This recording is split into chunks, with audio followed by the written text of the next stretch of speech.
welcome to this lesson on trigonometry double angles. Let's have a look at question 5. You want to prove that cos 4x is equal to 8 times cos to the power 4 of x minus 8 cos squared x plus 1, and hence solve the equation 8 cos to the 4th power x minus 8 cos squared x plus 1 equals 0.6. Okay, so let's start off with the proof. Now, the right-hand side is the more complex looking side, right? It's got so many terms, and we can see if we can try to simplify it down. However, this cos 4x here can be represented as a double angle identity, which we could potentially expand and then see if we get the right-hand side. So that's the strategy I'm going to go with. So I'm going to start with the left-hand side. That's cos of 4x. Okay, and I can rewrite that as cos of 2 times 2x. Okay, so why do I want it like that? Because from our double angle identity, so let's go ahead and put our double angle identities up here. Cos of 2 times an angle is one of 3 variations, right?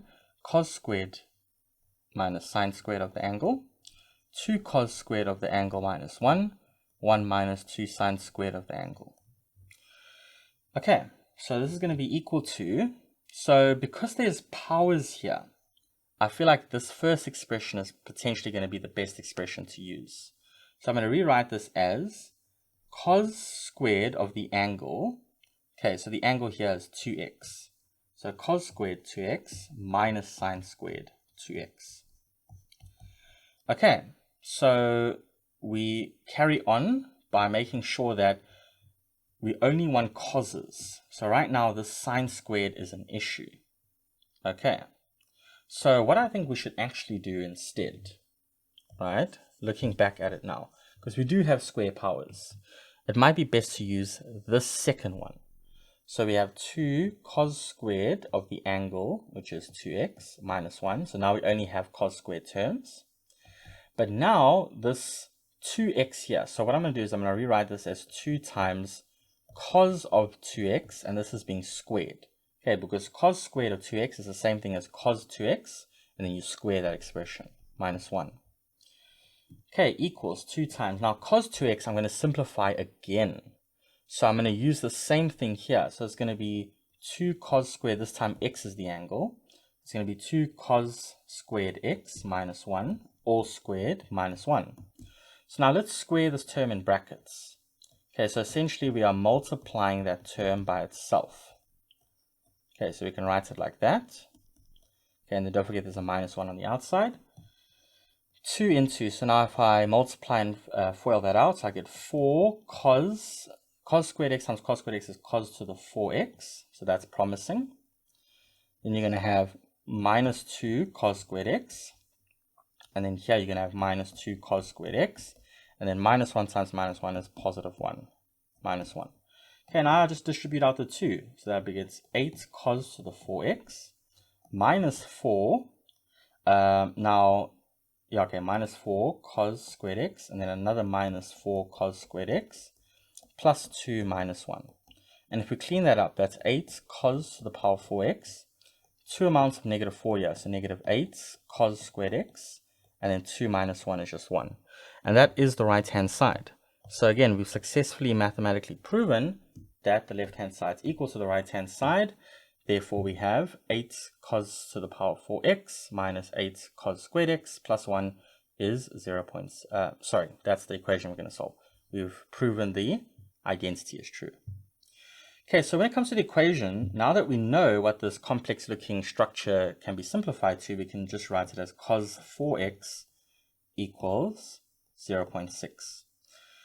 Okay, so we get our cast diagram out. 0.6 is a positive number, so we're looking at the first and the fourth quadrants. And because we weren't given a restricted domain, we're just looking for the general solutions.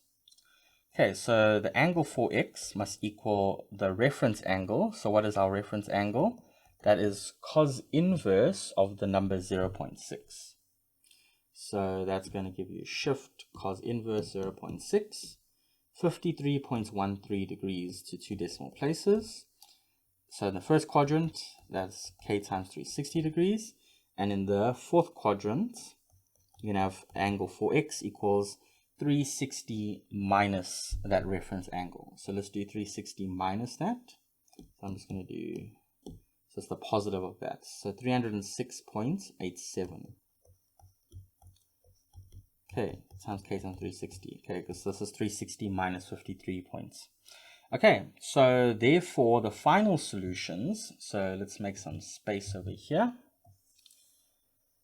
Okay, so the final solutions as we have it, x equals, so I divide both sides by 4. So I'll go back to my calculator now. Okay, so I'm just going to add 360 there again to get that number, divide that number by 4, 13.28 degrees, plus k times 360 divided by 4 is 90 degrees, where k is an integer, so don't forget to divide the period as well, or x equals, so now again here we take that 306.87 and divide it by 4, times by 4, let's put it as -1 plus 360, so I've got that 306.87, then divide that by 4, and we get 76.72 to 2 decimal places, plus k times 90 degrees. Okay, so those are the general solutions that would satisfy this original equation here. All right, so that's how we can take a complex looking trigonometric equation and then simplify it using trigonometric identities such as double angles. Awesome. I'll see you in the next one.